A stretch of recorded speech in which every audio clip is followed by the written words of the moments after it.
Karen Bonafilio, Outer Realms, Inner Journeys. Chelsea's back in the house. I am so excited you are back in the house. I really am. It's been such a long time since we connected. Yeah, thanks for the invite. Happy to be here. I'm always happy to have you here. And I'm going to tell you, Chelsea and I are talking about doing a live in the near future. Oh, you know what, Chelsea? I know we're going to talk a little bit about numerology today. Mm-hmm. Maybe going live about numerology would be good too. That'd be fun. Yeah. Okay. Well, let me tell you a little bit about Chelsea before we start. If you don't know her, she's fabulous. You will love her. You really will. And she knows I'm not, I'm truthful. I'm being truthful. I'm telling the truth. I'm not BSing. So Chelsea is an evidential medium that has over 16 years of experience, probably 17 years, transforming lives, and her sessions are truly a healing and unforgettable experience. I can tell you that's true. She embodies a compassionate and down-to-earth perspective that brings comfort and healing to every reading. Chelsea uses her unique gifts to connect with her clients' loved ones and offers clarity and guidance to those grieving from the loss. The information she validates is specific, non-leading, and uplifting in nature. So she's got a lot going on. Notice her little nickname, Jill of all trades. She is.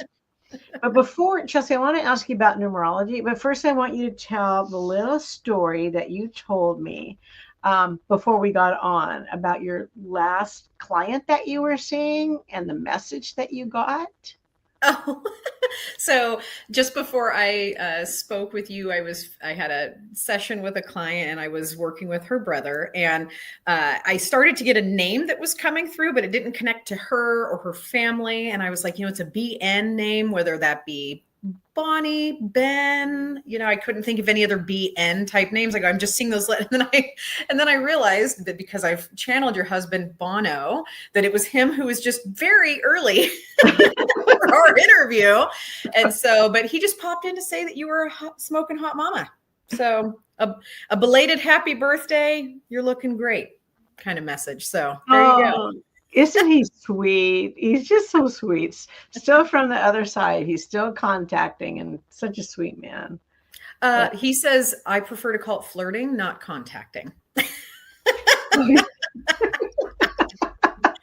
times he might have been contacting you. Today was very much a flirt.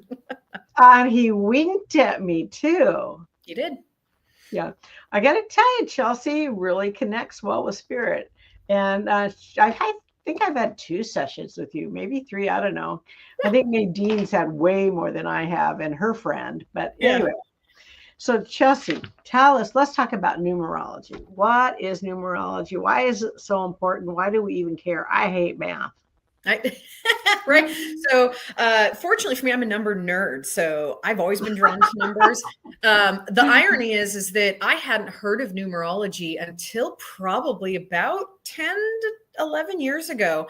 And I had a reading with a woman who was amazing. She actually used to teach numerology at when Chemeketa Community College was still a trade school here in town. She used to teach numerology there. And I was bummed because I was like, I want to take a numerology class. Like what? And she said they used to have, when they were trade school, they used to have tons of like spiritual based classes. But then once they became a community college, there's accreditation issue and things like that. You can't, you have to follow certain rules for certain classes. So, but something that's kind of a secret, not secret, but kind of secret thing I'm working on is I'm in the process of setting up a school online.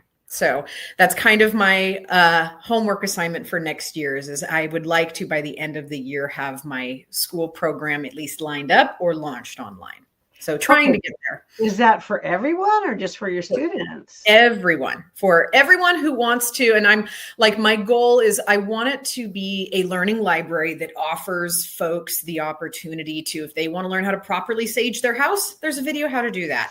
If you want to know how to connect with your loved ones, I'm going to have classes, whether that be live mentorship or recorded classes. I want to be able to get them in as many modalities as I can to be able to help as many people as I can. So I know that's not the question that you asked about. I kind of went on a little tangent there. I love tangents. But there's there's such a large opportunity to educate people. And, I'll be the first to say I'm not a guru. I'm not the medium for everybody, right? I have friends who are mediums where they're not the medium for everybody, right? To me, finding a medium is no different than finding a therapist. There needs to be a good fit. You guys need to vibe together, right? But same thing, I feel like if you're going to learn about spirituality, learn from someone that you feel drawn to, that you feel like you have a good vibe or connection with. And so that's kind of why I feel really pulled to kind of expand more into teaching my classes that I teach online for people for a variety of spiritual topics. They always sell out real quick. I get a lot of good feedback. So it's definitely something that I'm heading in that direction for sure. I don't like that they sell out real quick. One of the things I'd like to teach. Because I don't want to miss out. Now, you won't miss out. You'll know, believe me. Okay. Also, how to sage your house so I could be doing it wrong, incorrectly. Is that what you're saying? Yep. So there's little tips and tricks and things like that. We can talk for a couple minutes afterwards. Yes, we can. Absolutely. But back to your question of numerology. So why does numerology matter? So a lot of people are maybe much more familiar with astrology, but then we hear numbers and they go, "Ooh, I don't do numbers, not into math," and then it kind of turns them away, right? Yep. Numerology, the best way for me to compare it is, if we look at astrology kind of gives you an idea based on your birthday of maybe certain tendencies towards your personality that you might have, right? Numerology does that, but there's also kind of an extra bonus side to numerology. And that's where you have the opportunity to learn about karmic debt. So like, what are you carrying forward from past lives? And then what do we do to work on that, right? It also lets you know, numerology reading can let you know how people see you, right? So your personality number, when I do a chart, that's how people see you. So it gives you the opportunity where, if let's say your personality number is a 1 and so you're like, well, I'm not bossy, but that's the thing is you may not be bossy, but people see you as someone who's confident, who's a leader, who may take charge, but also may be a little too direct or blunt, right? And so it's an opportunity for you to take that information and kind of make some changes. Like if you don't want to be seen that way, then maybe you're more cognizant of it. So being able to understand your life path. So you have in a numerology chart, you have a life path number and you have your destiny. And your life path is kind of what I call kind of the soundtrack, the theme of your life. So people, for instance, who have like a 6 for their life path, they're going to be caretakers their whole life, whether that's they have a lot of sick family members or they have a lot of friends or that get sick and they're having to care for them, or maybe they go into nursing. So they're caring for people all day long in their career field. So there's all sorts of different numbers in your chart that basically tell you kind of here's what to expect in your life. Here's some tragedies you're going to go through. Here's some experiences. Here's learning lessons. Here's karmic debt. So there's all sorts of benefits to numerology. And it's fascinating because if I do a chart for someone who I don't know, I've never met them before, I can literally look at their numbers and I can tell you this person's going to be an extrovert or an introvert. This person's going to be someone who takes life by the horns and they're very confident, or they're very meek, or they're very shy, or they get walked on a lot or take it. Like I can tell someone's personality just from their chart or how they're going to be. The other side of it is if I know the client, let's say, like I've met with them a couple of times and then they want to have a numerology chart done, knowing a little bit about them, like maybe some of the tragedies they've experienced or some of the things, when I do their chart, I can go, that's why they had this karmic lesson here, which needed to teach them this lesson. So that's why they had to go through that horrible, where they lost their partner or lost their sibling or what have you. So it's interesting because then I get the perspective of, that's why these things had to happen, or this is where. So for me, it's fun doing a chart, whether I know the person or not, because it'll either answer a lot of questions for me or tell me a whole lot about them without me even knowing them. So it's really interesting how accurate it is. Mm-hmm. I've really, unless I do math wrong, I've never had anyone where they're like, that doesn't make sense, or that doesn't really align with me. Uh-huh. I think the difference though, that I bring when I do a chart, because truly, my dear, you could go on a website as soon as this interview's over and you could Google all of your numbers and find out all of that. What I do that's different in a chart is I will pull up somebody's chart, put it together, but then I'll also channel their spirit guides and say, okay, have they learned this lesson? do they need to be aware that this is going to keep coming? So it's almost like a psychic reading and a numerology chart had like a little baby. And that's kind of what I present to folks when I do a chart for them. Well, and I know you're spot on with your readings. You are. So I don't know how you feel about this, but I feel that before we come here, we decide upon the lessons that we're going to have and learn. Mm-hmm. And so even though we know, I mean, we don't know when we come because we forget, but you can use a numerology to tie into that also. Mm-hmm. Exactly. Because you look at your karmic debt. And so that's really going to hone in on, here's some big lessons you have to learn. Now, with that said, there can be charts where people don't have any karmic debt. It's rare. I don't do them very often. I would say probably 1 out of every 6 or so charts I do will have no karmic debt. So it's pretty rare. But when I encounter that, then I let people know it's not to say you're not going to learn lessons or you're not here. It just means you resolved a lot of debt in past lives. You just didn't have a ton to roll over. So that's a good thing. Oh, good. I hope I've resolved a lot in this lifetime. As do everyone. We don't want to keep coming back to this. Exactly. Oh, wow. Okay. So I just have a question. Sure. How do you feel about parallel lives? Oh, yes. So here's the thing. I've only recently started diving into that. I have a friend, so without calling them out, they've had some pretty wild experiences with where like, no, it's not a bit, I just don't know if they'd want to be called out. Not that I think that they would care, but I've had a friend where they've had some experiences, like for instance, so he used to have a neighbor that he would swap fruit with, and they would make each other like jams and jellies and, things like that. And so, and it's a very unique thing, like quince, right? Like nobody has quince trees growing. Like I've had one once my whole life. Right. And so he loved making quince jam. I have had a jar of his quince jam, so I know it exists, right? Like I know he's not making this story up. So he would always go like in the early fall to, and this happened last fall. He would go over to his neighbor's house and say, hey, I've got a bunch of apples from my backyard. I want to trade for your quince. And they would just do a straight swap. Right. And so we went over to his neighbor's house and, he had a basket of apples for him. And he was like, hey, I just, came to pick. And the neighbor was like, what do you mean? What quince tree? And he was like, the one in your backyard that every time. And he's like, we have an apple tree that's been here that my grandmother planted when she built this house. And he's like, that's not correct. So he goes out in the backyard. The quince tree is not there. It is now this full grown, like beautiful apple tree, to the point to where my friend is like, this isn't right. Like he's talking to the guy whose house it is. And he's like, they're next door neighbors. So they see each other all the time. And there's a tree. Right. So he's telling him the story of the quince. And as he's telling it, the guy's like, that's weird, because as you're saying it, like, I feel like I remember seeing those now as a kid. And I remember my grandma making tarts or something like that. But it was almost like it was a dream, like this fogginess. And so he was like, I don't know why that's happening.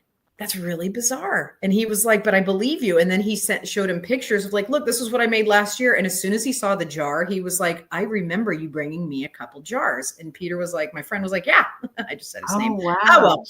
But it was a weird experience because the neighbor started to remember it, but they couldn't explain the tree.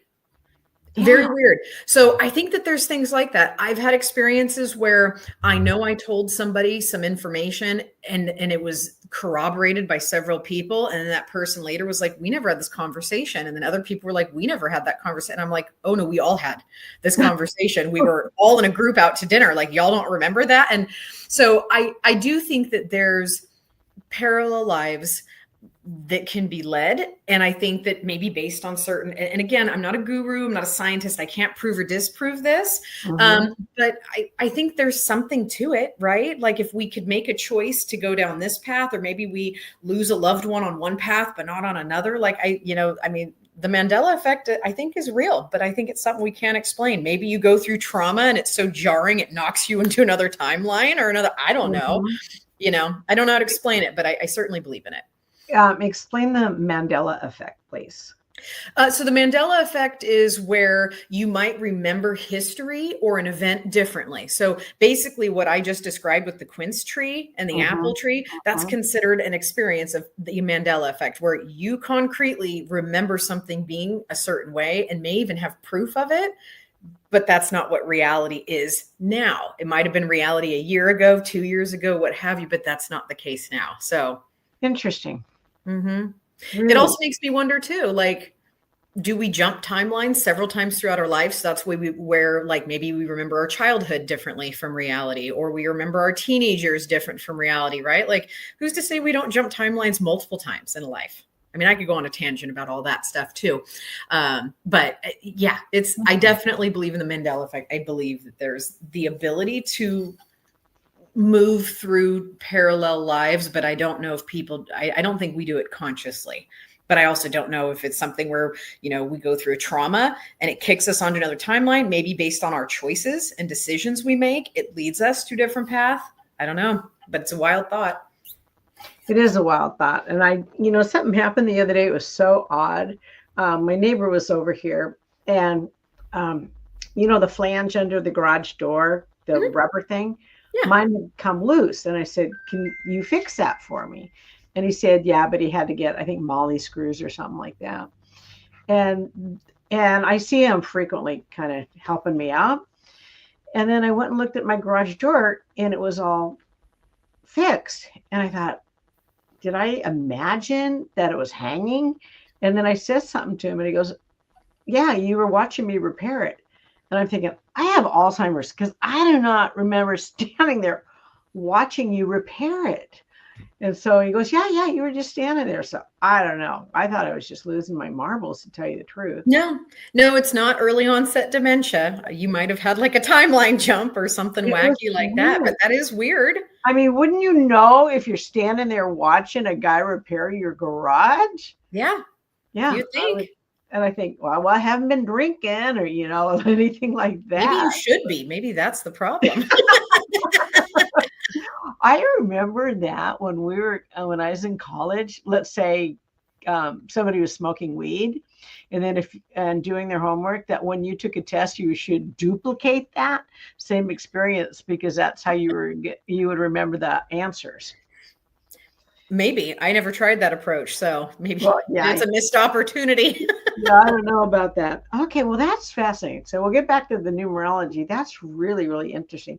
I don't think, no, you pointed me in a different direction for a numerology chart, but that would be fascinating to have done also. Yeah. Yeah. Yeah. It's really, they're fun. And the thing is I've never had someone have a numerology chart where they didn't walk away with something that was either really profound. It really answered a question that they had. Like, Mhm. I'm yet to have that happen. I'm not saying that people are going like, "Oh my God, this was amazing," right? But there are some people that react that way. However, everyone takes away something from a reading just based on our conversation. Chelsea, is numerology like the astrological chart that people make for you? Totally different. Could not be more opposite. Yeah. So that's why I was saying, like, astrology really talks about, now the thing is a good astrology chart. So like, I think you've interviewed my friend Anna, who's an amazing astrologer, and she can tell you things that are going to happen, right? Like, here's what to expect. Here's this coming down the pike. To me, astrology is a little more zoomed in, right? Numerology is a little more broader, big picture. In my opinion. And that's how I do my readings. Now, you can't, like, when I do a reading for numerology, I don't go as in depth with like the pinnacles and with certain life lessons and some big stuff, because at some point you kind of get too in the weeds and then people kind of glaze over and get overwhelmed. So I just tend to stick with like your basic 7 numbers in your chart, which is your life path, your destiny, your personality number, your soul number, your birthday number, your karmic debt number, and I'm missing one. Soul, personality, birthday number. So that's the thing is you do those 7 numbers. And to me, that's like a very basic reading. If people want something more in depth, then I can do that. But I tend to find most people get what they're trying to achieve from a basic chart. So that's where I just stick there. Yeah, it can be overwhelming sometimes. Right. And they could always have a more thorough chart or Oh, for later on sure. if they Yeah, desire. absolutely. Okay. All right. So that's cool. So let's do a live on numerology. Sure. Let's do that. Okay. So I I'd love have to. had a lot of people that I've met that this is all new to them, the spirituality, getting signs and the whole bit. Let's talk a little bit about the afterlife and what that may be like and what they could expect. Because some people really hope that there is an afterlife, that they will go someplace. They don't have that, I don't know, it's not concrete evidence, but they don't know what's going to happen to them. Right. Well, and here's the thing. I think we could all argue that we don't actually know what's going to happen. I think the closest we can get to that is speaking with like near death experience survivors, them being able to say what Yes. they've went through or, so I think that's probably the closest that we can get. What I can tell you though is like what I experience as a medium and like how I see spirit, how they come through for me. A lot of people, so like, when I've done readings with you, when I do readings with clients, some people will say, well, what do you mean when you say like, I feel this loved one stepping forward, like they're stepping forward, right? And quite literally, I use that terminology because that's exactly what it looks like in my head. So I can't speak for every medium. I'm only speaking from my unique experience and kind of what I witness and sense and feel in a session. And so when I'm meditating prior to the session, I envision kind of like this white staircase that I'm going up. And as I'm going up the staircase, I see like these huge double doors and the double doors swing in this way. And so when I get to the top of the staircase, I can see in and everything around me is white, except for when I look into this room and the room is all completely pitch black, except for it's backlit. So it's this big black abyss room. It's backlit. Okay. And when I see spirit, I will literally, as soon as I walk into the doors, I'll feel like the wind, like kind of come up behind me as the doors are kind of closing me into this room, right? Wow. And I will literally see hundreds of like these little silhouettes. I can't make out. I can just see all these little tiny like bodies because they're really far away. Seriously? So then, yes, this is what I see every time I channel. Every time. Wow. This is kind of how I start. And that's kind of how I know I'm in the right space. That's where I know I'm with spirit. And then at that point in time, I will usually kind of end the meditation, wait for my client to get here because I know that mentally I'm in that space. And then as soon as I sit down with client, I'm kind of taken mentally back to that place. And then I'll see one by one people that start to literally step out from the crowd. Now, when I do a reading, I will usually start with a head count, which I'll sit there and kind of go, okay, that person stepped pretty close. That person's also here. But then the way I see it is I'll see it three-dimensionally where I can see a bunch of people in the background, but then there's people who are really close to me. And then there's some people who are like in between. The people who are in between, kind of the masses, and then the people who are that I'm going to be communicating with, those are people who are like, hey, we also are interested in talking. If we have time, we're here and we'll just pass along the microphone. But typically the spirits that come the closest to me are the ones that I'm going to communicate with, or I'm at least going to do my best to communicate with. Usually if I'm not able to communicate with them, it's just a timing issue. Like we don't have enough time to talk to them, or, I have a client after or something of that nature. But that's really, so like, that's my experience when I'm just starting to connect to channel is I'll see just dozens and dozens and dozens of silhouettes. And then I'll slowly see them stepping forward. Now, some people will say like, well, so then do you see my loved ones? Sometimes, yes. Sometimes I'll be able to see them in my head as clear as I can where I can go short, curly, dark hair. She would have worn glasses, very well put together. Like I can describe them. Other times I will just see a black silhouette. So I could maybe tell they had shorter hair, or I could tell that they were stockier or thinner, but I won't be able to like give you like eye color or thing. And it's really truly how spirit presents. I have tried communicating with spirit and saying, why don't you show me what you look like? And they've kind of said it's irrelevant. Like I've just kind of gotten that back in readings where they're like, look, you being able to describe me to a loved one is irrelevant. I find not to the loved one. Correct. But that's the thing is that what we also find important in a reading is completely subjective. When I met with no, it's true. When I met with a medium, an amazing one on the East Coast, when I met to connect with one of my loved ones, I wouldn't have cared if she described how they looked, because she knew such specific things about their life. And to me, that's what's important, is being able just to validate. Because I think, you're working really, I mean, technically, you're working with what? 3 hair colors? Yeah. Black, red, blonde. You got a 30% shot. And so for me, I want to be an evidential medium that brings up stuff that like nobody could know. Like I can tell you a real funny story about a session I had about a month ago. It's probably the most wild thing I've ever said in a session to date. But that's the thing, is, I sometimes I'll see how they look, sometimes I don't. But I find that if describing how the spirit looks is important to that individual, then they will present themselves.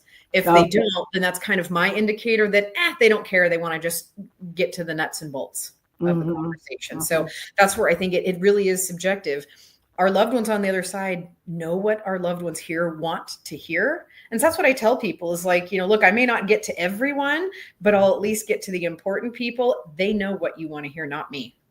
So, but so that's kind of what I initially experienced. Like when I begin to channel is that just kind of that big, vast room that I'm in, just with dozens and dozens, hundreds of little silhouettes that are, they look like, if I had to guess, probably like 50 yards away.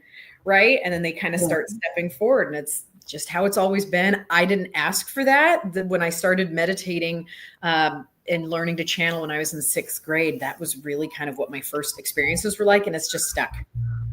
That's what I wondered. I wondered if somebody taught that to you, but obviously not. That was something that was shown to you, and that's how you were going to learn. 6th grade. My mom bought me my first psychic book in 6th grade and was like, here you go. You're weird. Figure out what's wrong with you. And I was like, okay, I'll do that. Did you have a Ouija board too? No, I would never touch one. Never have, never will. Yeah, they're kind of scary, aren't they? Well, here's the thing is that I think we could argue that any tool could be used for negativity or for connecting with malevolent spirits. So I think anything could be used for that. My thing is with a Ouija board is I think that even though you can bless them and you can bless the space, if something gives me the icks, I listen to it. And those have just always given me the icks. I don't want to be near them. And I'm like, and at the end of the day, when people are like, well, you're a medium, why wouldn't you use one? And I'm like, not to be a jerk or a brat, but I don't need it. Sorry. I don't personally feel like I need it. And there might be some mediums out there who do better with it or give an outstanding reading, and that's totally fine. I personally don't feel like I need that. I don't think I've interviewed anyone that uses a Ouija board. I've known some, but it was more in a validation thing. Like they would save it for the end and go, okay, let's ask one question to your loved one or something like that. And it was more of what they did to close the session, which is, it's interesting. Okay. But I think there's other things. I don't know. They give me the icks. I don't want to touch them. Well, I'm a lot older than you are. And I remember going into a darkened room, probably a bathroom with my friends and doing the Ouija board. And it just kind of went all over. It never really gave an answer. It's just moving all over. And then we got scared. So we quit doing it. Yeah. That was probably a good thing. Yeah. Kind of no, there's lots of occult things out there that I think can be used for negativity or can be used negatively. It's not for me to decide what is and isn't bad, but I just know, like, if I get the icks or I'm uncomfortable around something, like, I'll be quite honest, I would love more than anything to go into Zach Bagans' museum in Las Vegas with all the haunted artifacts. Like, that would be like, that's like my mecca. However, I have enough respect for the occult and for trigger objects like that, that I know something would attach to me. I've had experiences with clients that like horrific, mind-blowing experiences where they went there and their lives completely fell apart. They got sick. I've known people, not personally, but I've had clients who are like, yeah, they came back, found out they had cancer and died. There's a whole Facebook page that is dedicated to people who've went there and had horrible experiences. Okay. Who is this guy? I've got to check this out. So Zach Bagans. So Zach if you, and I'm trying to remember Bagans? what his house is called. But he's the guy who's the lead investigator for Ghost Adventures. Baggins? Bagans? No, Bagans. Bagans. Okay, Yeah, like sorry. Bagans, I think is how he says it. And I actually got to meet him in December. That was kind of a crazy experience, but What was that like? it was me fangirling and hyperventilating. So it was really not worth mentioning at all. It's not where we can just gloss right over it. I was just going to drop that there that I got to meet him. We'll leave out the details. Were you starstruck, Chelsea? Oh, you have no idea. Yeah. So it took everything in me to. But don't you think you're full of light and love that you could go in that museum and not get attached to? I don't want to take that risk. I know I'm full of light and love, but what you have to keep in mind too is that the dark, evil, they like to corrupt. They like to attach. So even if I went in there with all the light and love and sage in the world, there's still going to be stuff that tries to follow me home and make my life miserable. Because think about it, right? Someone like me that is helping spirit, it's almost like a bigger trophy for one of those negative entities to break. So I ain't messing with that. I've jokingly told people if I found out I had terminal cancer, then I'll absolutely go because I already know I'm toast, right? And I don't care what follows me home, right? So yeah, if I find out I have some kind of terminal illness, like then yes, absolutely, I'll go visit the museum. Well, who was that guy? It was recently. He was traveling around with that doll, the Annabelle doll. Yeah. And so that's got a lot of energy to it. My brother, before it was given or Zach Bagans acquired it, and now actually no, now Matt Rife, I think, has it. I'm not sure. But no, it used to be, if it's what I'm thinking of, it used to be in Southern Florida and you could go visit it there. I might be thinking of a wrong doll. There's a lot of haunted dolls out there. But yeah, Annabelle is one where you're not supposed to talk negatively to it. You're supposed to be really respectful. You know, the thing is I absolutely believe that objects of any kind can have energy and can hold it, right? You know, because everything's energy, right? This wood table next to me, it's energy. It's just very slow moving energy, right? Yep. Which means that I've lived in houses that were haunted, but not with like spirit ghosty haunting, but like had imprints of negative energy because there was a lot of fighting or there was toxic relationships or stuff that went down. Like houses, objects can absolutely hold on to negative energy. It's a thing. So I'm glad I sage. You should be. I do it fairly regularly. So yeah, it's a good thing. But people come in my house and tell me the energy feels really good. Yeah. So I think I'm safe. Yes. Oh my gosh. You know, I would say 20 years ago, I would want to go in that museum. But after talking to you now, there's no way I'd want to go in there. No. Like, he has Jack Kevorkian's van. Like, he has such cool object. Like the one for me that I would fangirl out is the Dybbuk box, because that thing has, it's got so many interesting things. And there's, been paranormal shows where they've done investigations over the Dybbuk box and talked about people's encounters, and it's super fascinating. That would probably be the object I'd want to see the most there. But there's a ton of stuff in general that he has. But I won't go unless I have a terminal illness and I know that I'm toast. Okay. Well, if you go, then I know what's happening with you. So exactly. So if people see pictures, they're like, she's got 90 days. Well, make it quick. If you're gonna go, just make it quick if it's terminal. Right, exactly. Yeah. Make me discover it at the very end so I don't have to suffer. Exactly. Oh my gosh. I think that is so cool that you enter that room and there they are waiting for you. Yeah. It's interesting. And I like talking to other mediums and seeing what their experience is. Cause some people are like, no, I don't step into a room. I'll just all of a sudden get an awareness of an individual. And that's fine. I think everyone channels differently. Everyone receives information differently, but that's my experience. That's literally what I see every single time before a session and then leading into the session. And then once I start channeling and like actually going into it, then I don't typically see the room as much, except for then almost like when I'm concluding with one person, getting ready to switch, it's almost like I get pulled back into the lobby grab who I need to talk to and then go, kind of focus more on them. But yeah, it's interesting. That's very cool. I think that's really interesting. I think I would like to have something like that. You do trance mediumship too, don't you? I did it for my book, but I have not, I don't actively pursue it. I don't advertise that I do it because I'll be real, losing out on like an hour or two of your life and you have no recollection of it, it's pretty jarring actually. So I realize that some people may be comfortable with that. That's just not something I'm comfortable with personally, but yeah, it's pretty wild. Yeah. I always record because I don't remember. I'm just a baby in this and I record because I don't remember what I say. Yeah. But I like it because you feel that love. You're sitting in love. Just pure love. You can do it without trance mediumship. You don't have to be in a trance to feel that. But I would agree. I would agree. That was really how I got through some people's passings in my life, was turning around and then channeling for others. It turned around and healed me, so it was kind of an interesting experience. I like that though, when it comes up when you least expect it and you just feel that expansion and that you're connected to everything and you feel all that love. And it's, oh my God. And that is exactly what crossing over feels like. Like for me, are you kidding? That's exactly what it is. We're basically welcomed into this awesome space of just love and joy and bliss and healing and all of that good stuff. I've had people say like, what's heaven like?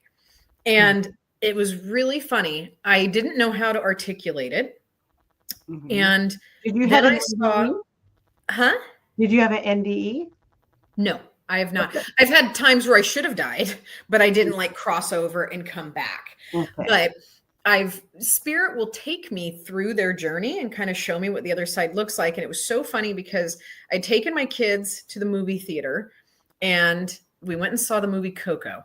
And I don't know if you know or have seen that movie, but it's a Disney cartoon about this little boy who ends up being able to cross over onto the other side because he's trying to help a family member. Okay. And so it's like his mission of like, he's trying to get back to the real world, back to the other side. Okay. So here's what's interesting is there's this one scene in the movie where you come into it and you just kind of saw like all of these like huge like hills and stuff. And there's all these like little like stuff all over it. And it like, in this case, it was buildings and houses and things like that. And it was just infinite. And that's how it looks to me. Although I don't feel that we have like a house on the other side that we go live in or sleep in or things like that. But it was just interesting because I do feel that we can go and do things and we can, like I remember when my grandpa came to me right after he had passed and he woke me up in the middle of the night at the time he passed. And so he was, it was really interesting. He was a big golfer. And so where he was at, we were in this big golf course and I could just see rolling fields of beautiful green golf course in the background. I just remember there was one little single tree off to the right and I could still see it clear as day. And he was standing there and he was kind of like, he had one of his golf clubs there and then he kind of picked it up and did kind of like this little funky, like little swing with it, like he was all cool. And then he just kind of like gave me a nod and then he turned around and just walked away and he didn't say anything. It was just his way of letting me know he made it. And he was a big golfer, like played a couple times, 3 times a week. Like he was super avid golfer, belonged to a few golf clubs, traveled just to golf. Like he was that into it, him and my uncle. And so anyway, so it was totally crazy to see him in that moment. And then my mom called me about 10 minutes later. And let Grandpa died. And I was like, yeah. And she was like, I knew you would know. Well, yeah. Oh, that's so peaceful. That is just beautiful and peaceful.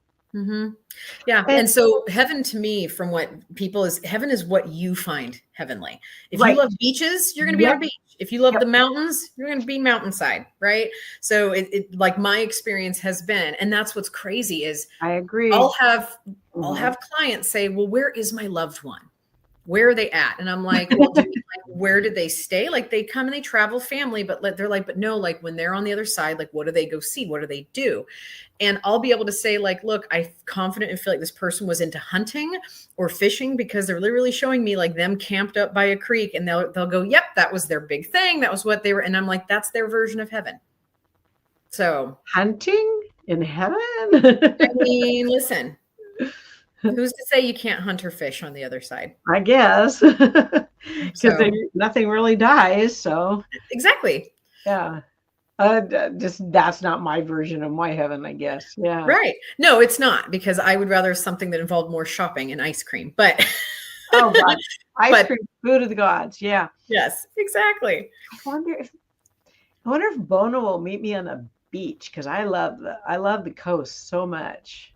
I don't know. Well, and if he doesn't, then you guys can at least plan to go there at some point. Right. Well, I've already asked my spirit guides when I die. I said, you know what? I want to go out into the stars and I want to see all the galaxies and Yeah. I want all of that immersion. And then I thought, no, maybe I'll take Bono with me. That would be kind of fun. We'll take Bono and do that. And then before I see my family members, I want my animals in all my lifetimes to come forward. Mhm. And then the people. And they will. It'll be like living in a zoo. I know. All your animals, all your peeps. It'll be wonderful. Oh, Chelsea, gosh darn it. We're going to have to end this pretty quick. I know. Is there anything else you want to tell us? Because, I want to also ask you this. Sure. Because if you watch NDEs on YouTube and stuff, they're all tailored differently. Like some people will go to hell. Some people will see Jesus. Is it due to what they believe in? They're going to see that? So that's a good question. I think that's one of those ones that I think could also be subjective. So it's not that I'm trying to evade the question, but I really feel like what we envision or what we think it's going to be may end up being that. However, the one thing that I've often wondered specifically about NDEs is that in theory, right? If we're here to learn a lesson, yeah, in theory, we would have signed up for this NDE, which means we were never supposed to die in the first place, which means maybe we went to a waiting room and then came back, that we didn't actually cross. We just kind of dipped our toe and then jumped back. It's just a theory I have. It could have been planned. That's what you're saying. Never thought of it that way. Got to cook on that one. Yeah, cook on it. Because here's my thing is I think we all are meant to go through experiences, and maybe that NDE is meant to change your life so that then you go around speaking to people and inspiring others who, because maybe that's your path, right? So there's a part of me that's like, do I think NDEs exist? Absolutely. But do I think you were actually meant to die? Maybe not. Maybe it was just the experience that you were supposed to have. Interesting, Chelsea. I know. I'm going to leave you with that so that you'll not sleep the rest of the night, and just think about that. You're welcome. Oh, yes, absolutely. There's this thing called gummies. Yes, there is. And it's legal in Oregon. Yep. Yeah.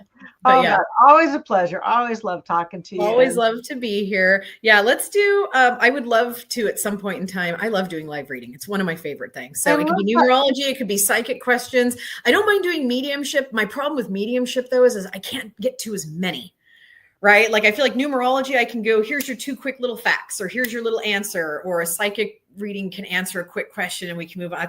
That's the only thing with mediumship is I have a hard time doing it quickly. Can we do it both? Like we're going to do a little bit for numerology and then we're going to do the psychic. Yeah, we can do both. Oh, this will be so exciting. Yeah. Okay. Yep. Just tell people to come prepared. For a numerology reading, I would just need to know their birthday. But a psychic reading, they could just ask the question. So yeah, let's do it. And I think everybody knows their birthday. I'm hoping so. All right, Chelsea. Extreme pleasure. Always love having you on. And always glad to be here. Thank you for the invite. It's been a while, so I'm glad you're here. Okay, we'll talk later. Thank you so much. Thank you. So nice to be here. Until next time. Bye-bye. Bye.